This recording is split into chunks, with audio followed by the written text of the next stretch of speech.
रात्रि में कुछ नहीं हुआ और मैं युवराज बन गया तो हो गया आप लोगों का काम पूरा। देवता घबरा गए, अब क्या करें, एक ही रात का अवसर है, अब क्या किया जाए। देवता सीधे पहुंचे मां सरस्वती के पास।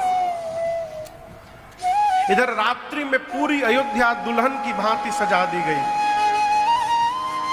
अयोध्या जितना सजाया जा रहा है, देवताओं को उतनी जलन हो रही है, पीड़ा हो रही है?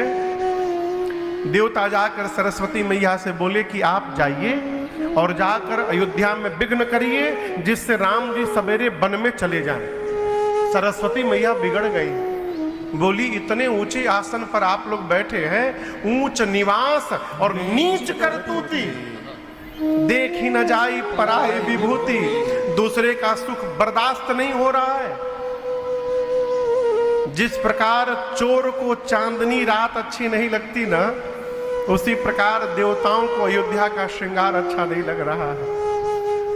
देवताओं ने कहा मां सरस्वती से कि हम नहीं, ये राम जी की इच्छा है। मन, और वो जानते हो कौन थी? नाम मंथरा मंदमती चेरी कैकई के अजस पिटारी ताहि करी गई गिरामती है। मंथरा दिखाई पड़ी। मंथरा समझ गई मां सरस्वती कि इसकी मति पलटी जा सकती है। क्यों जानते हैं क्यों? मंथरा ने श्रृंगार देखा अवध का, सोचने लगी दिवाली तो है नहीं, ये अचानक श्रृंगार क्यों प्रारंभ हो गया। जाकर पूछा किसी से, उसने कहा किस दुनिया में रहती हो, तुमको पता नहीं कल प्रातः काल महाराज राम को युवराज बनाने वाले हैं। ये सुनते कांप गई मंथरा, चेहरा उतर गया।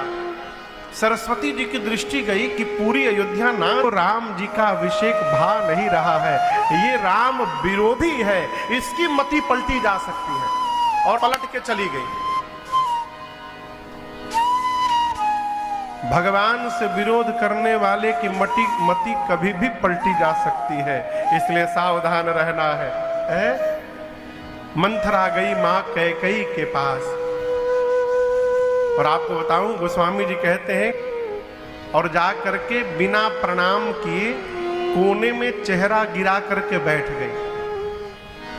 कैकेयी मैया देखी, अरे मंथरा तो ऐसे आते नहीं है।